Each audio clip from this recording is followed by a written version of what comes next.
Oke, udah ada Pramudia Cempaka, Mas Alam, Mas Amir, boleh on cam ya? Oke, dari Karawang, luar biasa. Mas Husen gimana nih kabarnya Mas? Pagi-pagi banget. Bangun jam berapa tadi? Baik, Rachel tadi bangun lumayan pagi lah sekitar jam 6 juga karena harus ke lokasi. Mm-mm. Baru udah standby di studio buat sharing soal yang lagi viral juga nih kemarin. Oh iya bener banget nih. Pasti yang pada join webinar kita kali ini udah ini ya, udah heboh sama yang kemarin dapat 40 M itu ya. 41 gitu. 41 malahan gila sih. Siapa sih yang nggak pengen sekali live dapat segitu? Itu Mas Hussein ikut join di live-nya itu langsung ya? Iya, join di live, join the proses juga. Jadi Wow, keren banget. ada banyak sebenarnya operation yang kita Mm-mm. lakuin, tapi salah satunya itu content side yang emang secara Mm-mm. uh, full itu direct organic traffic ke live streamingnya kemarin. Mm-mm. Hmm. Oh, oke, I see. Luar Kalau kata biasa. Pak Zid itu kemarin Hmm? 41 bisa beli rumah di BSD ya, katanya. Itu duit beneran atau duit bohongan sih, San? Beneran. Jadi ada toko yang beli ya? Maksudnya dia udah nyiapin gitu-gitu ya? Iya, itu udah. Karena kita ada chartnya juga kan. Jadi secara di TikTok kelihatan kalau ada yang purchase kayak apa, checkout kayak apa. Jadi Hmm. kelihatan sih detail. Dan itu murni tanpa rekayasa. Wow, kirain daun ya Mas. Iya. 40. Gak kebayang tuh uang Sampai. sebanyak apa. Gila sih itu. Mantep banget. Oke, ini mungkin teman-teman udah mulai banyak yang masuk lagi ya. Kita mulai di 10.15 kali ya Mas Zidni atau gimana nih Mas Hussein? Lihat teman-teman baru pada masuk. Boleh kali ya 10.15 sambil nunggu teman-teman kita yang lain. Mungkin lagi sarapan. Udah pada sarapan belum di sini? Mas Hussein udah sarapan? Ini tuh, ibu kos tuh katanya mau ngirimin tuh. Ah iya, Ibu Kos katanya kemarin ada catering Bu. Gimana sih Bu? Masih di jalan ya, sabar ya. Ya, Oh ini iya, San. olahraga daripada Sambil ini. sambil nunggu paling. Yang 40 M itu produknya memang mahal atau gimana, San? Nah, kalau kan sebenarnya kita ngomongin yang bukan 40 M nih, tapi kalau kita ngomongin 40 M hari ini itu secara produk price emang mahal-mahal kebetulan. Range harga itu di antara 3 juta sampai 15 juta juga. Oh, I see. Hmm. Kebetulan terus sebetulnya kemarin hampir bisa kalau kita push nyentuh di 50 M sebetulnya.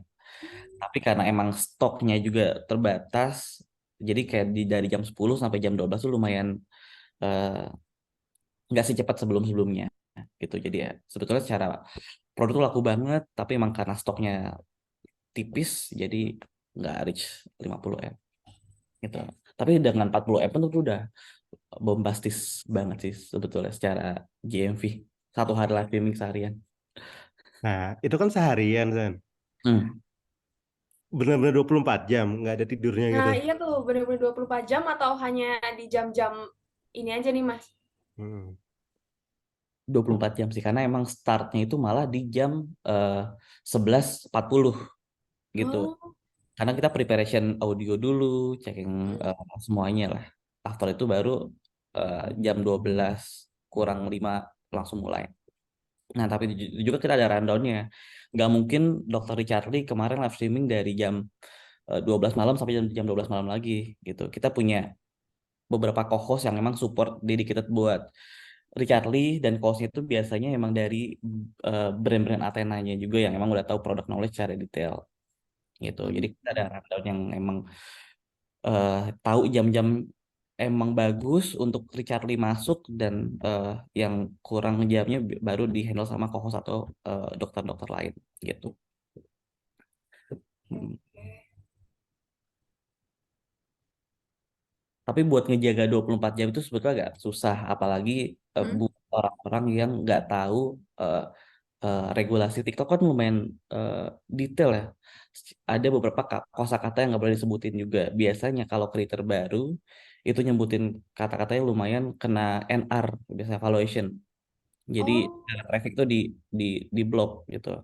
Nah kebetulan karena Richard dibantu sama internal TikTok, kita pun kayak ngilangin kata-kata yang emang sensitif buat TikTok. eh, jadi secara valuation itu super minor banget. Mm-mm. tuh. Berarti ada kata-kata yang emang nggak boleh disebut ya Mas ya. Kadang kan biasa ada yang suka komen tuh ya. Hmm. Kayak pokoknya di toko kuning lebih toko oranye lebih murah gitu tuh Hmm. termasuk ini juga nggak sih?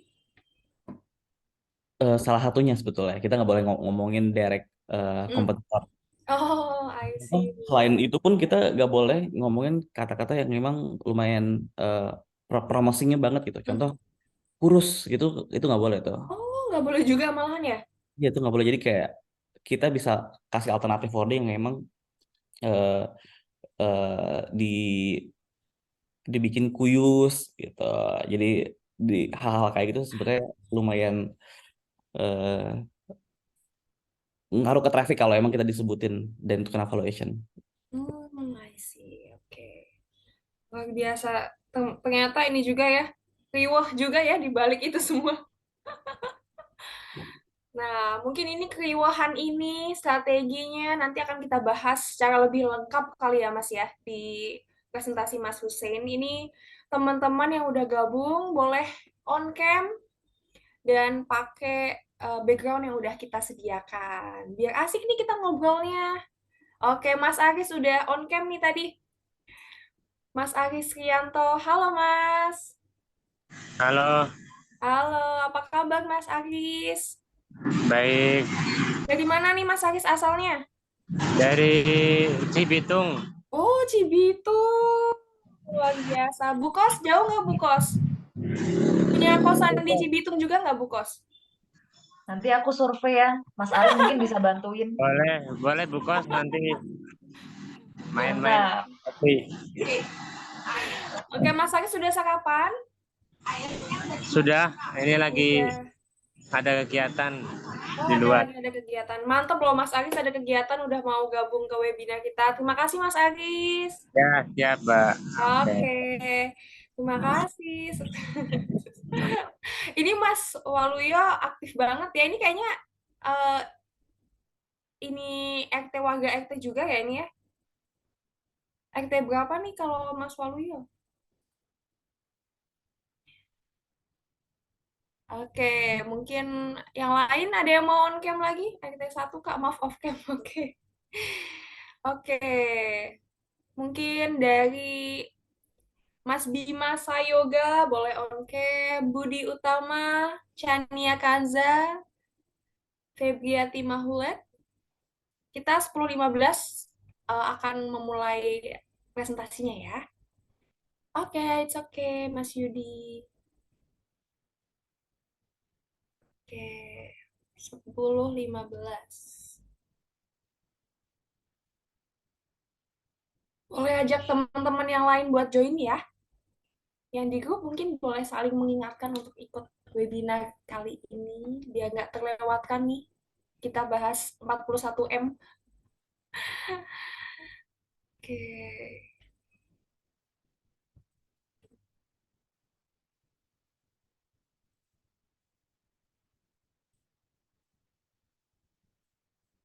Oke, kita mulai kali ya Mas Hussein ya?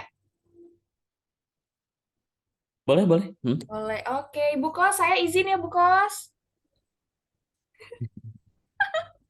Oke. Silakan, silakan. Iya, terima kasih Bu Kos. Saya bulan ini belum bayar ya Bu? Saya udah catat semua yang udah dan belum bayar. Nanti saya Oke. japri satu-satu ya. Oke. Siap, siap, siap. Oke, boleh share screen-nya.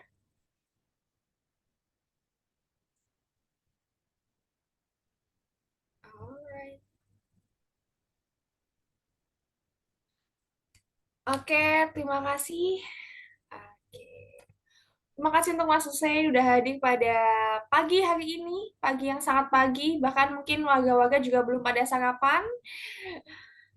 Untuk warganya Pak RT, terima kasih juga udah menyempatkan untuk hadir di webinar kita kali ini yang akan pastinya nggak cuman seru tapi juga pasti informatif banget. Terutama buat kita nih kaum-kaum yang pengen ikutan live streaming dapat 41M juga. Oke, mungkin aku bakal sedikit memperkenalkan narasumber atau speaker kita pada hari ini. Ada Mas Hussein, seperti yang tadi kita udah ngobrol-ngobrol. Mas Hussein Hanafi ini merupakan Creative Operation Manager di TikTok ya, Mas. Udah banyak banget pengalaman di GDID, lalu juga ruang.com, dan sebelumnya menempuh pendidikan di LSPR Communication and Business Institute. Nah, untuk mungkin itu sedikit spill tentang siapa sih Mas Hussein. Boleh Mas Hussein lanjutin untuk perkenalan lebih lanjutnya, boleh? Nah, kita sambil start aja juga ya. Sip, pagi warga semuanya. Hari ini kita akan ngebahas konten yang emang lagi viral di sebulan terakhir dan emang ini related sama kriteria kita yang emang bisa ngasilin GMV setara rumah di BSD kalau kata Pak Zidni gitu di captionnya. Terus during the process sebetulnya ada banyak operation yang kita lakukan, tapi kita coba akan lebih spesifik ke membahas tentang konten formulanya itu ada apa aja sih selama the proses dan apa aja yang kita lakuin secara konten supaya kita drive organic traffic ke live streaming itu sendiri. Gitu. Jadi tema kita hari ini itu cracking konten formula, Kochun dan Louis success story in TikTok live streaming reveal gitu. Jadi untuk Louis dan Kochun itu secara GMV mereka ngasilin 15 dan 20. Tapi untuk Richard dia ngasih 2 kali lipat. Nah, untuk Richard mungkin kita ada sesi lain dulu, kata kita ngebahas tentang Kochun dan Luz dulu ya. Oke, begitu. Nah, kita kenalan dulu. Saya Pak Husen mungkin jadi salah satu pengurus guyup di kelas Revodia hari ini yang mau sharing juga.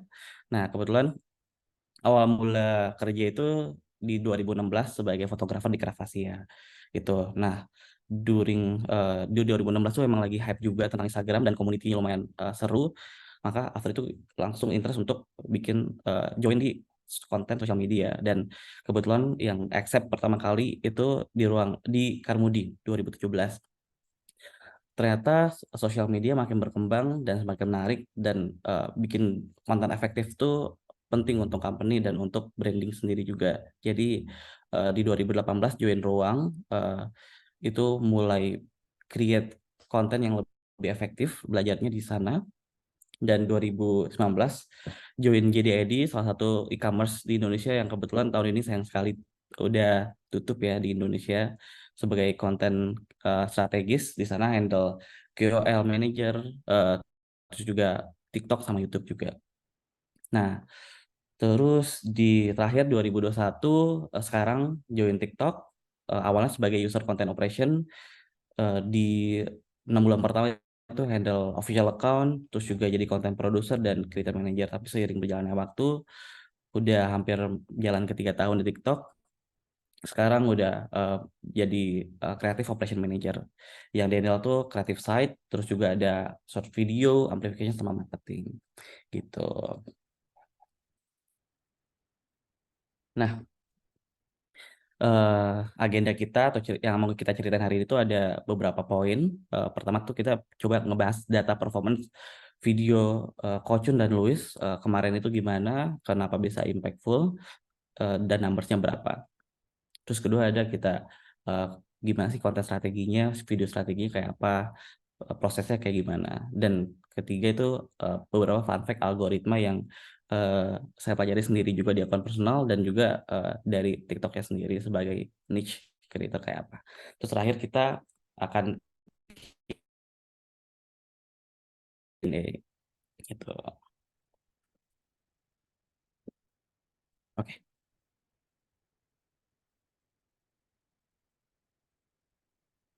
Nah, ini dia, Louis Scarlett Family Performance. Jadi Louis itu Dia di live streaming di tanggal 29 Juli dan di tanggal 29 Juli itu Lewis break new record dengan menghasilkan 15 miliar dalam live streaming satu hari penuh gitu. 15 miliar ini itu salah satu rekor di Indonesia untuk e-commerce ya. Jadi sebelumnya belum ada orang live streaming menghasilkan 15 miliar satu hari gitu. Dan kategorinya dia lumayan segmented, kategori beauty. Jadi di luar kategori beauty dia nggak ngebahas. Tuh. Untuk detail output yang kita deliver during the process itu kita bikin 21 video dengan total VV yang kita dapatkan itu VV itu video views 14,5 miliar video viewsnya totalnya. Dan 278 orang itu engage di video yang kita provide. Terus dari 2 dari 21 video dia itu reach views sampai 3 miliar masing-masing. Dan untuk video yang lainnya in average itu sekitar 100 sampai 300 views. Nah, ini yang menarik juga head click reach-nya itu sekitar 10%, 10,61% dan dapetin traffic dari video kita itu sekitar 290 organic traffic. Itu secara data ya. Nah, dan mungkin kasih clue juga sedikit di sini kalau Lewis itu dia punya internal videographer dedicated. Jadi untuk pembuatan video Lewis udah dihandle sama tim lain, timnya sendiri, tapi untuk direction itu fully dari internal kita. Gitu. Jadi Lewis cuma ikut-ikut aja apa yang kita request. Gitu. Oke, terus lanjut ke Coach Chun. Nah, setelah Lewis, Coach Chun pun dia breaking new record lagi nih. Dia menghasilkan 15 miliar, menghasilkan 20 miliar dari kategori 3C. Dan ini pun breaking record lagi. Jadi selama seminggu kita break record berturut-turut gitu. Nah, kalau Coach Chun ini dia secara kuantiti video nggak terlalu banyak dibanding Lewis. Dia ngasilin 19 video dan secara video view pun nggak sebanyak Lewis, 7,6 M videonya secara views dan 60.000 orang tuh engage di kontennya Coach Chun. Nah, 2 video dari Coach Chun itu tembus 1 miliar dan an average video Coach Chun itu sekitar 200 sampai 300 view. Tapi di sini kita ngelihat effectivity-nya dibanding Lewis. Kalau Lewis tuh dia bikin 21 video dan views-nya tinggi tapi Coach Chun head click-nya tinggi. Jadi traffic yang kita bikin untuk Coach Chun tuh lebih segmented dan lebih efektif gitu. Jadi kita ngasilin 220 hampir 20% dan 200 orang masuk 200.000 orang masuk ke live streaming dia secara organik gitu. Itu secara data. Oke. Nah, konten strateginya kayak apa sih? Nah, kita akan ngebahas lebih detail proses gimana caranya konten dia bisa efektif dan ini bisa diimplement buat teman-teman juga di saat nantinya. Yang pertama harus kita tahu dan harus kita pahamin itu kebanyakan mungkin orang-orang bikin video itu sekedar as a poster dan yang penting orang tahu gitu kita akan live streaming dan apa yang dibawa. Nah itu sebetulnya itu udah betul, tapi masih salah caranya. Yang betul itu kita coba don't treat teaser video as a notification, but create teaser video like creating potential viral video. Jadi kita udah tahu nih objektif kita itu untuk viral, tapi bukan sekedar teaser. Jadi step kita jauh lebih tinggi dibanding sekedar teaser gitu. Nah, secara proses untuk pembuatan video itu ada apa aja sih? Pertama, kita tuh harus tahu objektifnya sendiri gitu, objektif campaign. Harus tahu tentang title campaign-nya apa, key selling point-nya juga apa, terus reason to believe untuk orang-orang beli di tempat kita tuh apa. Kita harus tahu dulu tuh sebelum ke sana. Jadi kita olah dulu secara campaign internal untuk komunikasi ke eksternal kayak apa. Terus kedua itu ada timeline. Jadi di timeline ini kita tahu juga kita kan ada pembagian tipe video nantinya. Untuk pre-live streaming itu akan dimulai dari tanggal berapa sampai ke berapa. Terus juga sampai amplification itu kita udah ada schedule-nya. Terus untuk nomor 3, create content brief before, during, dan after. Nah biasanya orang lain tuh only creating before nih. di the day dan after tuh jarang banget dilakuin. Nah, kita itu ngelakuin during dan after karena dua-duanya super impactful untuk long term ya. Terus juga nomor 4 video production. Nah, video production kita juga harus pahamin dulu internal kita sanggup nih berapa bikin video berapa gitu. Kalau mungkin kita nggak bisa compare sama creator-creator yang udah gede gitu, karena emang punya dedicated videographer sendiri, jadi output yang mereka bikin pun udah banyak. Mungkin dari editor kita kita bisanya berapa, either 3 ataupun 5 itu udah cukup semaksimal mungkin. Yang penting videonya efektif. Terus quality control. Jadi kita bikin video itu nggak cuma asal sekedar bikin, kita pun harus cek nih secara visualnya itu udah cukup menarik atau enggak, save areanya itu secara teks sudah betul atau belum, terus audionya kayak apa, terus juga hook-hooknya gimana, dan informasi yang mau deliver itu udah clear atau belum. Itu yang terakhir, yang nomor 6 itu tracking result. Contoh dari Kocun kemarin kita ngebikin 19 video dan ada beberapa tipe, ada during, ada before, ada during sama after. Ternyata yang paling efektif selama during itu tipenya apa nih? Dan during kalau ya before apa, during apa. Jadi kita tahu nih secara data mana yang lebih efektif dan kita akan implement di next showcase. Itu yang terakhir kita recap apa yang emang jadi low light selama proses operation, low light untuk result datanya, terus highlight juga apa secara konten, dan yang terakhir itu improvement apa yang bisa diimprove dari proses operation showcase sebelumnya gitu.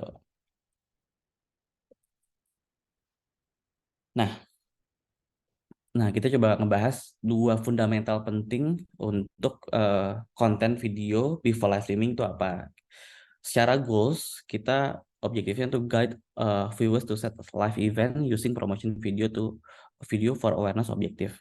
Jadi kita tuh suggest selalu creator-creator kita untuk tambahin live event di setiap promotion video mereka gitu. Supaya apa? Supaya orang-orang save live event mereka untuk as notifikasi gitu. Itu objektif awal supaya orang-orang juga tahu kita akan live kapan dan jam berapa dan ada produk apa aja itu dipenuhi di sana. Terus kedua, crafting video that focus on trust and consideration using brand negotiation and product review. Jadi di proses before live streaming itu ada 2 tipe konten, promotion dan ada 3, ada promotion, negotiation sama product review. Gitu. Pertama kita akan promotion dulu, ngebahas tentang kapan kita akan live streaming, dan kedua kita tunjukin proses bahwa kita tuh trusted karena kita dealing bareng brand directly secara offline dan negosiasi bareng dia gitu. Kita kurasi produk-produk yang akan kita bawain selama live streaming itu apa gitu, dan setelah kita dapetin harga dan produk, kita review produknya nanti secara detail gitu. Nah, untuk output itu biasanya tergantung timeline juga. Biasanya kita kalau top creator udah dari jauh-jauh hari, dari 10 hari udah upload tentang promotion sama negotiation. Tapi kalau emang masih creator-creator baru ataupun nggak sebesar showcase yang ada sekarang di TikTok as a top creator, bisa start dari D-3 atau D-5 tuh. Untuk channel bisa di upload di out app ataupun in app gitu supaya memperluas jangkauan promosionalnya juga. Terus untuk upload kalau emang bisa yang 1 ya minimal 1 sih. Kalau emang bisa 2 atau lebih banyak lebih bagus. Nah, tipe konten itu ada apa aja nantinya, ada isinya deliver pasti informasi live streaming kayak waktu, tema, key selling point, itu tuh salah satu hal yang wajib ditambahin di video. Tuh. Oke. Nah, ini dia salah satu contoh efektif hook yang kita lakuin during selama bareng Kocun. Jadi ini proses negosiasi video dan proses negosiasi itu lumayan panjang. Coba ya, organik Kocun ini kemarin dapat 1,5 MVV dan negotiation will have a lot of process. We have to take important things as a hook that really direct impact to audience. Jadi kalau nanti kelihatan di awal itu Kocun langsung ngomong kalau barang-barang dia itu kurasinya lumayan susah dan nggak semua barang bisa masuk live dia. Terus kedua kita tambahin hook yang emang dimana Kocun negosiasi harga 30% lebih bagus gitu. Jadi udah langsung muncul nego di awal tuh secara numbers. Itu dia. Oke, nah terus kita masuk ke dueling live streaming. Di sini as a goals, generate more organic traffic for live streaming by creating additional content, creating review top product, potential promotion, and share moment to boost action and conversion. Nah, di sini kita ada beberapa tipe juga sebetulnya dueling content live streaming. Karena kalau kita ngelihat secara data, kita bisa lihat tuh produk-produk mana yang emang top 3 secara order dan paid order gitu. Jadi kita kelihatan bisa boost tuh produk-produk yang emang secara harga bagus di video yang kita bikin. Terus juga potensial promotion, ternyata ada salah satu brand yang ngechat kita dan mereka akan mau ngasih harga yang lebih murah di salah satu produk, kita bisa langsung share video itu juga directly. Terus kalau emang momennya lumayan seru, contoh dia punya target 1M, during the process dia bisa share tuh, oh ya di 1 jam pertama udah ngasilin 200 juta, jam kedua 300 juta, 400 juta, jadi show momen emang lumayan ada achievement gitu, jadi itu dianjurkan juga untuk build action sama conversion.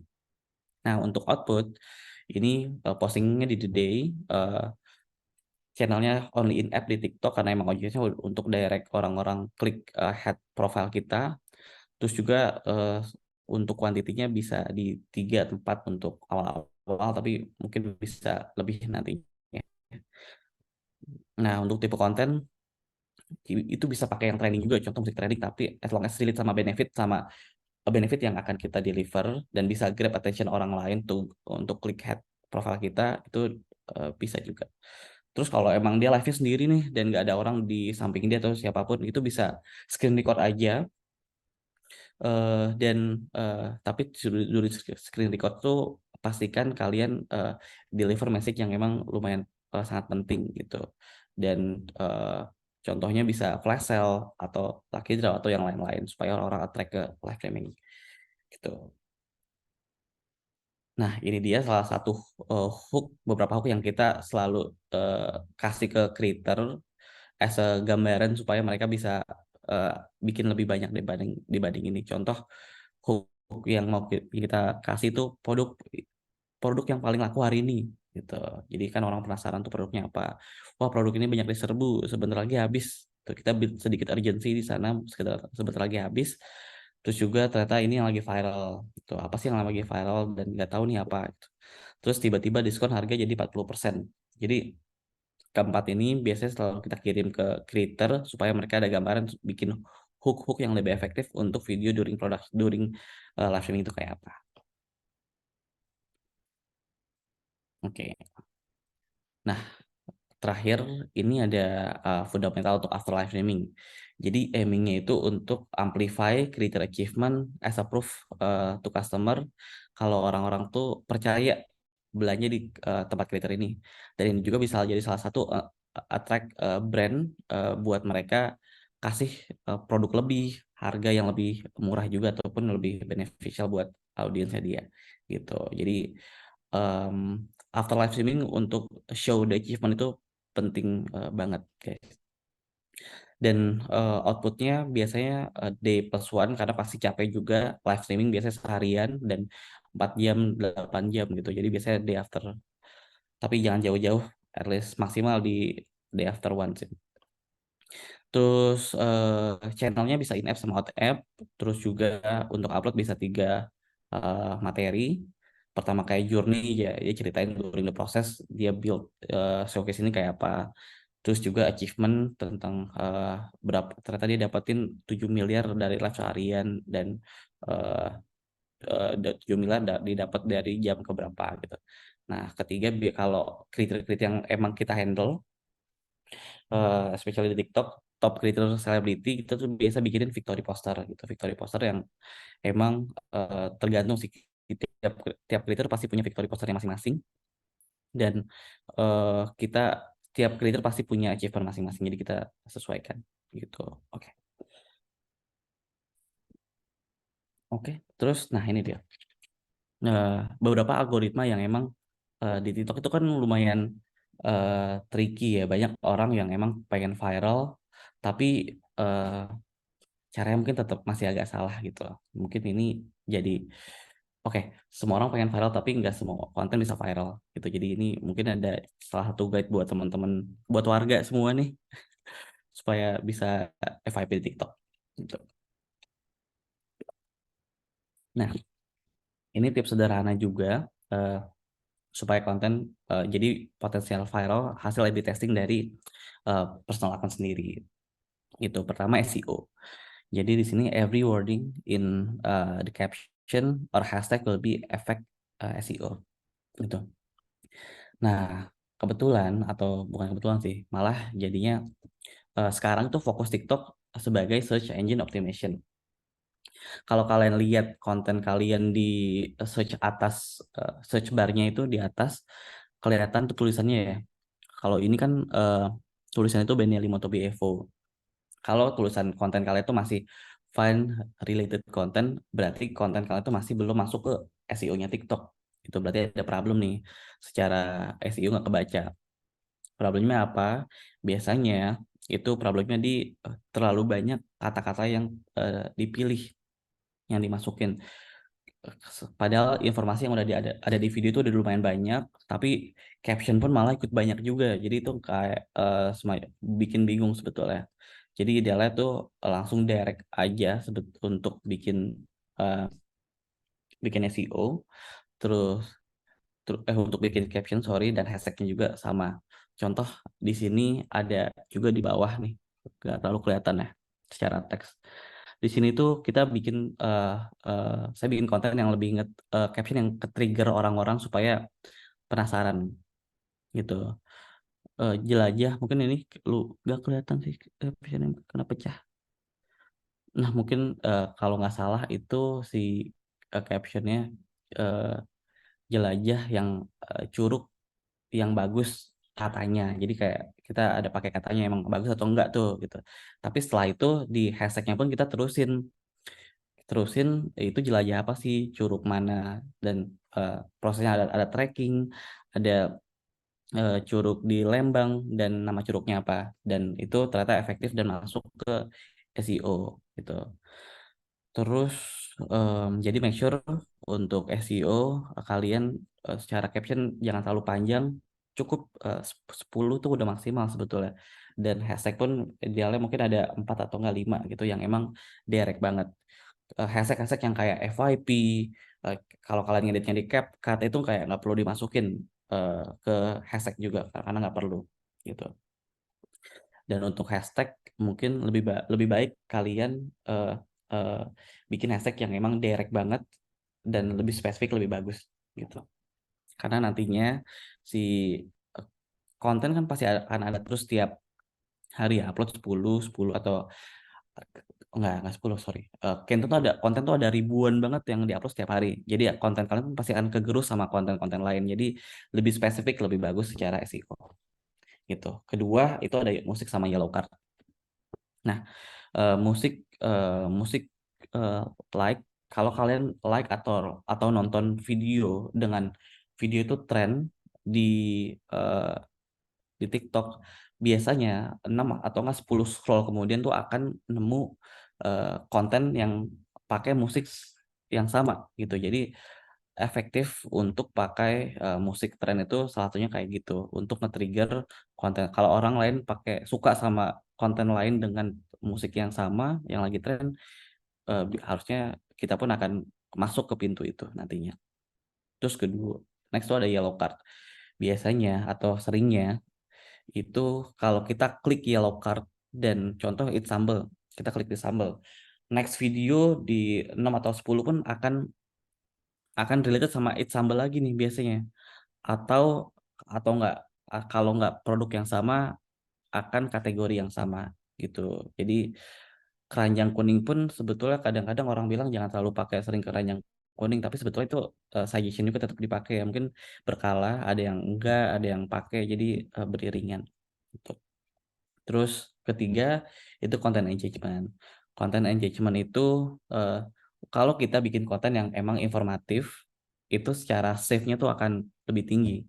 Tapi kalau kalian bikin konten yang recommendation, itu secara save sama share akan equal gitu. Jadi kalian sebenarnya yang rekomendasi itu lebih bagus. Contoh ini pun ngetes kemarin bikin konten tentang trekking di Lembang. Ternyata jumlah share-nya tuh jauh lebih tinggi dibanding konten informatif. Karena mungkin behavior orang-orang pasti kalau ada konten trek atau yang ngumpul bareng teman-temannya pasti mereka share tentang makanan, tentang tempat atau rekomendasi tempat biasanya akan di-share ke teman-temannya buat ngajakin pergi ke sana bareng-bareng gitu.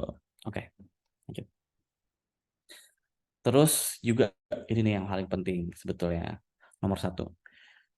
Untuk jadi creator itu tuh harus increase self knowledge in a niche area, not looking for FYP atau auto hack. There's no jadi nggak ada cara hack supaya konten kalian itu masuk FYP.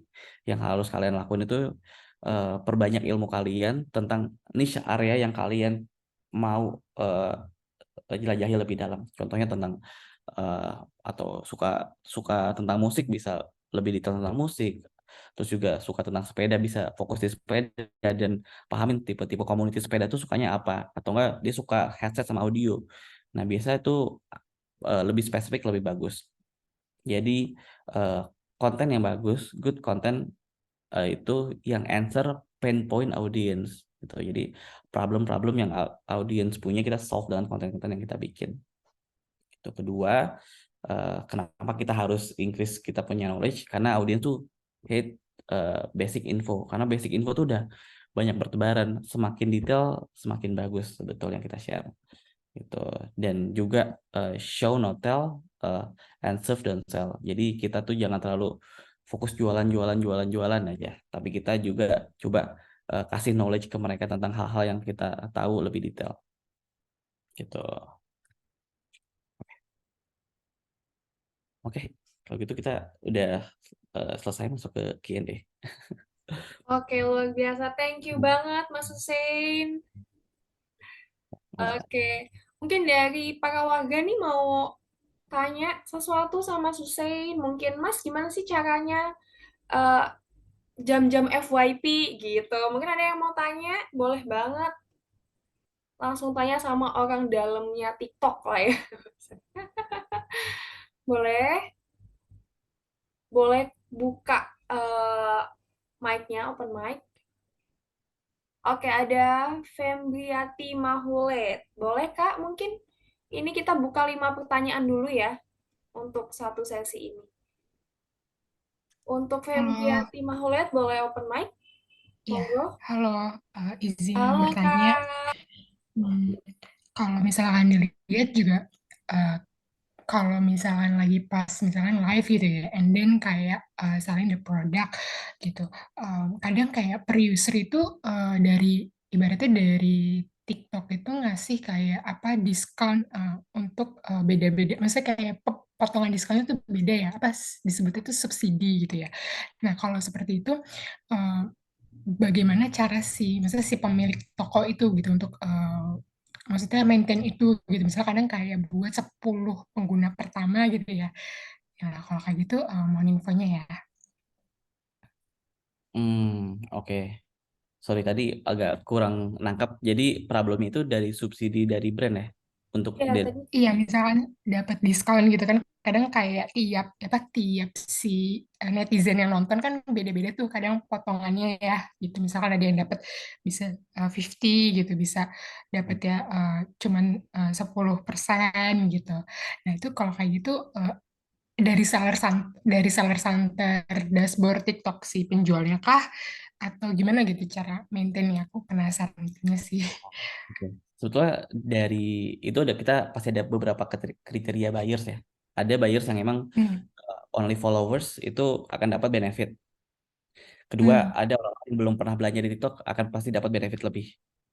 Gitu. Biasa sama yang ketiga itu yang memang general secara diskon. Jadi bisa dibagi jadi 3 poin itu. Ada yang followers, benefit, terus juga new buyers sama yang general. Biasanya yang emang sering itu new buyers untuk dapat benefit lebih banyak.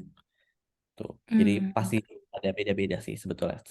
Tergantung targeted audience yang mau kita reach out nantinya.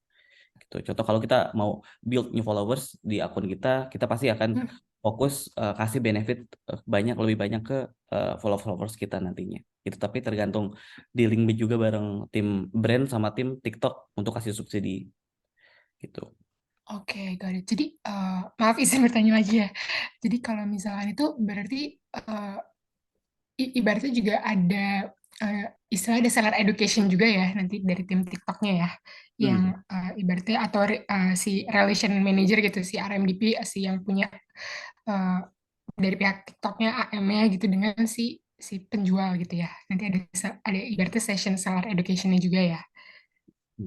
Pas itu tuh biasanya Deno sama AM. Nah, AM itu akan selalu komunikasi bareng seller untuk contoh rekomendasi kriteria mana yang memang sesuai sama niche-nya dia gitu. Karena kita dari top creator kita pasti punya list mana kriteria yang memang fokus di FMCG, di 3C, di fashion. Jadi nanti kita communicate bareng AM dan dia akan kasih ke listnya mana kriteria aja, mana kriteria mana aja yang emang sesuai sama dia dan emang potensial untuk jualin produk dia. Tuh. Dan itu Oke, nah, akan diedukasi fully sama AM-nya sih. ya, terima kasih Mas Hussein. Oke, terima kasih Kak Femdiati untuk pertanyaannya dan makasih untuk Mas Hussein atas jawabannya. Next, mungkin ada warga yang mau bertanya selanjutnya? Boleh ini open mic atau mungkin bisa juga open kamera. Ada yang mau bertanya selanjutnya? Kalau nggak ada, mungkin aku pancing ya, Mas Hussein. Aku sebenarnya kepo juga sih nih, soal tadi bahas-bahas tentang fun fact FYP-nya tadi itu. Karena aku tuh suka banget ngeliat ada spill-spill jam-jam TikTok, FYP TikTok. Itu sebenarnya efektif juga nggak sih? Atau sebenarnya itu cuman ya apa ya, hoax atau gimana gitu. Karena kita juga sering banget kan lihat kayak orang nanti upload jam ini. Cuma nanti ketika buka Google infonya jam 11, 11, 11, 16 gitu. Beda-beda gitu info jam FYP itu sebenarnya gimana sih, Mas? Ngaruh nggak sih sebenarnya? Sebetulnya ngaruh, tapi itu tiap creator pasti beda-beda ya. Kalau kita ngeliat dari Oh. data internal kita, di akun kita sendiri itu pasti beda sama akun orang lain. Hmm. Mungkin sebelum ke sana kita bisa bahas tentang basic algoritma dulu nih di TikTok. Jadi TikTok itu secara algoritma, contoh ibaratin kita ada di kolam daerah Tebet gitu. Konten itu akan di-share di daerah Tebet dulu gitu. Terus ternyata konten kita tuh di daerah Tebet efektif. Coba di Manggarai efektif juga. Oh ternyata di daerah Manggarai dan Tebet efektif. Kita coba jauh scale yang lebih besar deh kolamnya. Kita coba di Jakarta Selatan. Jakarta Selatan ternyata efektif. Jadi konten itu akan dimasukin ke kolam-kolam lain nantinya. Ternyata Jakarta efektif, Surabaya efektif, dimasukin ke Bandung, ke Medan, ke Makassar kayak gitu. Itu secara algoritma TikTok sebetulnya. Nah, untuk jam itu penting juga karena selain konten akan dimasukin ke kolam-kolam tadi sesuai lokasi, itu akan dimasukin ke kolam followers juga. Kita harus tahu followers kita tuh aktifnya tuh di jam-jam berapa aja. Kalau di internal insight data tuh kelihatan ada yang dari jam 10 sampai jam 11, ada yang aktifnya jam pagi. Jadi kita tahu nih secara internal data-datanya. Jadi kita bisa choose, oh sehari yang efektif tuh di jam 10, di jam 3 sama di jam 8 gitu. Jadi tergantung internal account sendiri sih. Nah, oh pantes ya, Mas. Soalnya kayak suka ngikutin tuh kan ada di Google ya foto ini FYP-nya. Jadi ngikutin aja dan sejauh ini tuh bener apa ya ngikutin juga kayak views-nya juga ikutan naik gitu. Jadi kita ngikutin di jam-jam itu. Ternyata ada location juga ngaruh ya, location itu. Betul, kadang kan mungkin karena kita di Jakarta dan di Jawa Hmm? mungkin jarang banget dapat konten-konten yang berbahasa dari bahasa daerah Makassar gitu. Hmm? Bahasa daerah Sumatera itu kan jarang banget tuh. Hmm, Jadi hmm, hmm. kita base location juga sekarang Oh, untuk di sebaran. sih. Makanya terkadang kalau kita ada di daerah mana, dapatnya FYP-nya tentang daerah itu ya. pasti itu Ah, pasti. I see. Soalnya kadang pulang kampung pas di kampung kok FYP-nya tentang daerah situ. Ternyata ngaruh banget. I see. Mungkin dari warga nih ada yang kepo lagi, tanya-tanya lagi, boleh banget. Nanya dong. Gue Mm-mm. follow up tadi tuh Husen tuh. Oke, Mas Eh, Ibnu, monggo. tadi kan yang lu bilang dia tuh dari Tebet Hmm. dikirimin ya, terus ke Manggarai ya. Nah itu Hmm. kayaknya yang orang-orang bilang tuh disebarin ke 200 orang dulu ya, 200 view ya. Hmm. Itu Nah, oke terus. ketika 200 view itu, kira-kira kita validasinya apakah konten kita itu bagus di 200 tag itu tuh ada durasi jamnya nggak, Sen? Kayak tadi dari Tebet, kira-kira berapa lama nih kita validasi bakal kekirim ke Manggarai? Karena kalau kita lama nungguin kan lebih baik kita buat bikin konten lagi kan, atau gimana tuh, Sen? Hmm. Sebetulnya secara jam itu beda-beda semuanya. Karena eh, mungkin kalian pernah tahu juga, contoh kita bikin konten bulan lalu tapi viral bulan ini. Ya, jadi itu untuk persebaran waktu sebetulnya lumayan tentatif. Tapi kalau emang secara konten potensial viral dan itu kan pasti viral sebetulnya. Jadi nggak ada jam. Tapi untuk persebarannya biasanya eh, di 200 itu pasti di 3 jam pertama untuk dapetin 200. Kalau di 200 udah efektif, biasanya langsung dapat 1000 gitu. 1000 langsung ke 3000, 5000 sama 10.000 gitu. Hmm. Oke, tadi berarti 2 jam awal ya? 2 jam awal bisa dapetin 200. Awal validasi kalau memang nggak beranjak langsung dari 200, memang konten itu ya cocoknya buat di daerah Tebet doang gitu ya. Hmm. Tebet sama followers kita aja gitu. Jadi ada Hmm. 3 sebetulnya. Followers, location, sama niche. Oh, Tuh, jadi konten kita pun kalau emang spesifik SEO dan kontennya udah lumayan spesifik, itu bisa disebar ke niche-nya yang emang related. Tapi kalau niche-nya pun nggak terlalu suka sama kontennya, itu malah makin mengurangi potensial konten itu viral gitu. Oke, oke, oke. oke, oke, Nah, oke. Oke, thank you Mas Ibnu. Ada warga yang lain mungkin mau tanya, mau kepo? Boleh banget. Atau aku pancing lagi nih ya, kali ya. Sambil menunggu. Mungkin para warga lagi mikir nih, pertanyaan apa ya? Boleh. Mungkin aku mau tanya nih Mas, soal live streaming ya. Tadi kan kita udah bahas soal FYP nih. Sekarang kita bahas live streaming. Hmm. Untuk host tuh sepengaruh apa sih Mas sama live? Karena kan kalau dari Luis sama Koh Chun kan emang dia apa ya, emang udah ada background, ini orang dikenal gitu, banyak yang kenal gitu. Tapi kan banyak juga brand-brand yang mungkin dari hostnya tuh belum banyak yang kenal. Terus gimana sih untuk nge-build kalau host itu tuh apa ya, bisa potensial juga untuk live streaming itu gitu. Ada ini nggak sih Mas, ada mungkin tips and trick gitu supaya orang engage sama live kita, even hostnya tuh orang yang nggak dikenal banget gitu. Oke. Berarti mungkin ini objektifnya dikenal dulu ya. Tapi sebelum ke Mm, sana, mm, mm, mm. host tuh harus punya beberapa basic knowledge dulu nih. Pertama tentang wajib tahu cara baca data. Tuh. Jadi kalau kita live streaming untuk top creator, kita tuh pasti ada beberapa monitor yang standby. Bisa ada 3. Satu layar kamera, di kiri itu nanti data performance live streaming dashboard. Ketiga itu untuk dashboard lain untuk ke pin-pin produk gitu dan stok juga lah di sana. Nah, dia tuh harus punya skill untuk membaca data itu gitu. Supaya dia tahu nih produk mana yang bisa di-highlight sekarang dan emang produknya potensial untuk di-highlight. Contohnya dia ngejual di antara kan di showcase tuh pasti ada ratusan produk atau nggak ada puluhan produk lah gitu. Dia pun harus ngelihat kondisi di mana ternyata audiens tuh komen-komennya pengen ngebahas produk skincare lebih banyak. Ya udah coba ikutin dulu produk yang di request sama audiens karena kan pasti audiens yang nanya itu atau yang komen biasanya pengen tahu gitu. Jadi kita serve mereka sesuai yang mereka request. Tapi tapi dari secara chartnya itu nggak naik, kita better skip gitu. Ternyata CTR itu rendah, better ya udah kita skip, kita ganti produk lain. Pun itu di request juga ya. Jadi ada orang lain tuh lebih eh, suka scroll aja tanpa nanya, tapi secara high data itu lebih bagus. Jadi better kita bisa ngelihat produk itu secara CTR lebih bagus, ternyata order pun lebih bagus, better kita highlight itu punya produk. Itu kedua, uh, build urgency.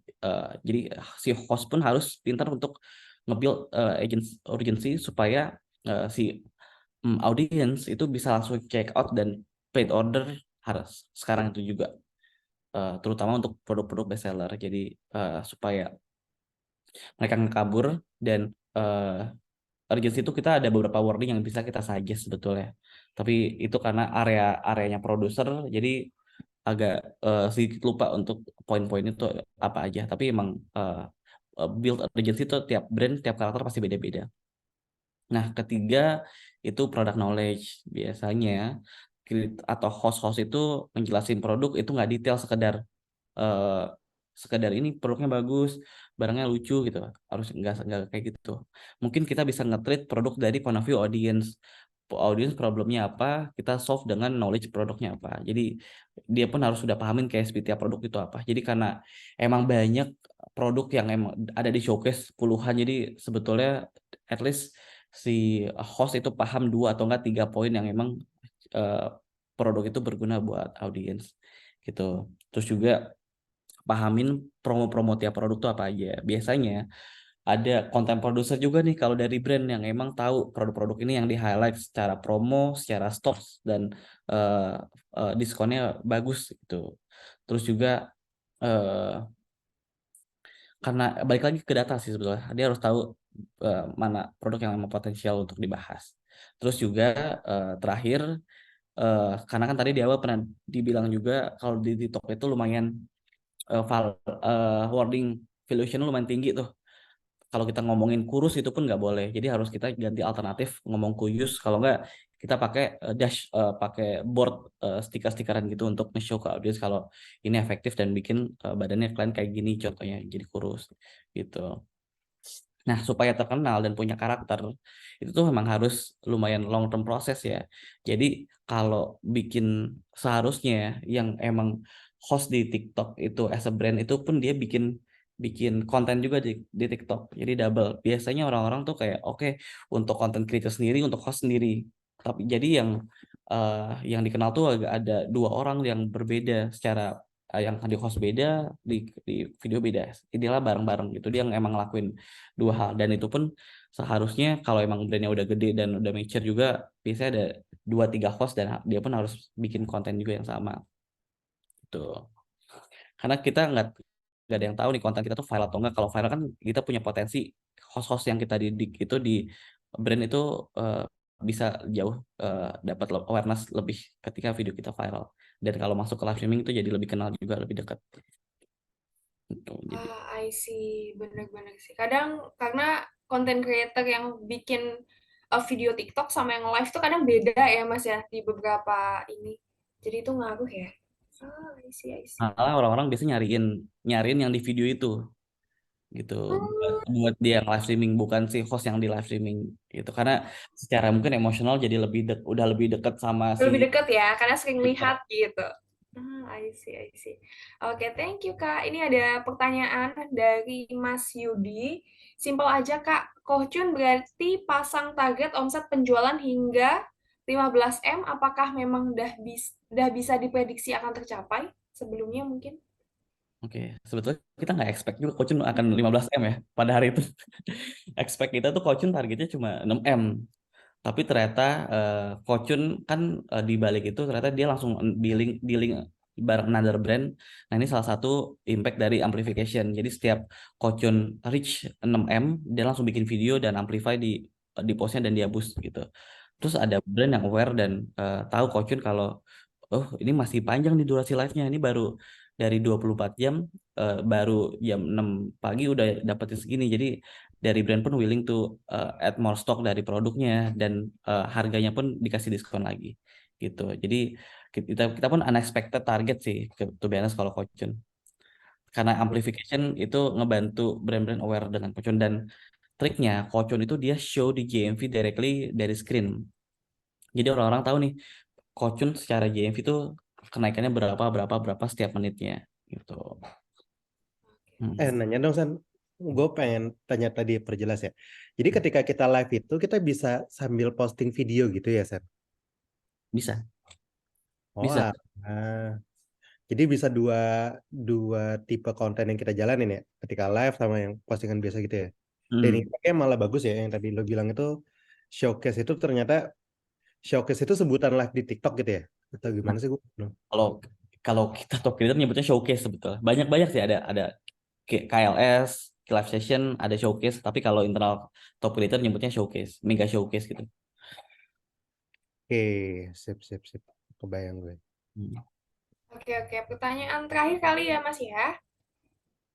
Untuk kali ini, halo Kak, mau tanya lewat chat ya. Kak, saya sudah berkali-kali upload video di TikTok yang isi videonya terdapat alamat dan barcode.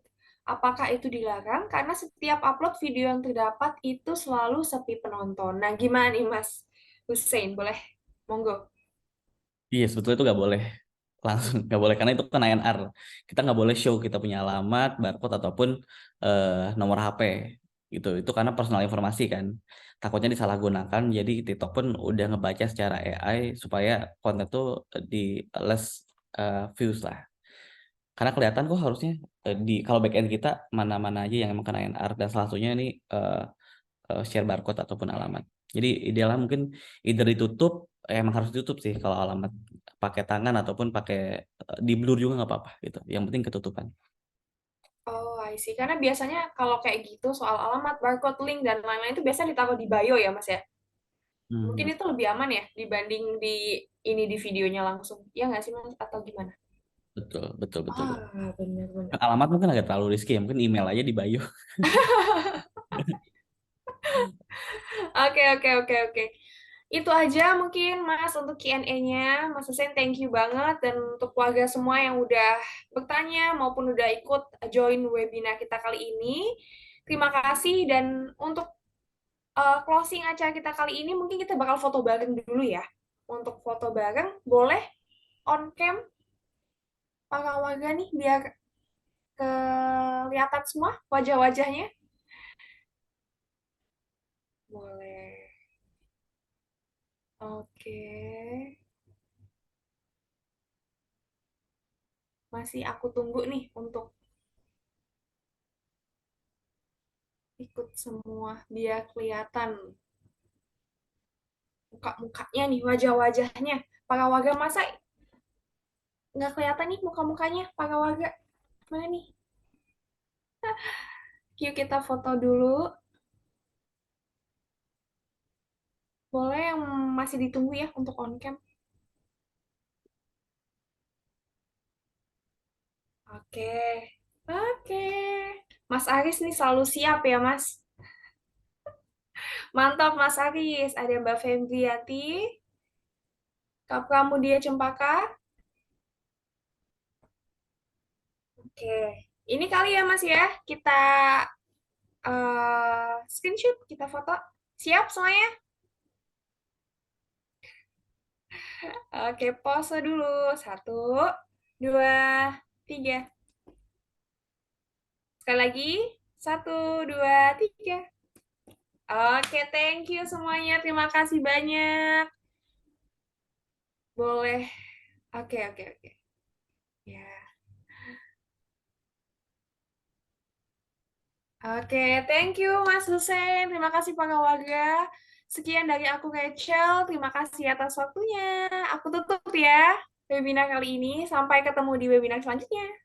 Dah. Thank you, Sen. Thank you semuanya, teman-teman. Thank you Thank you. semuanya.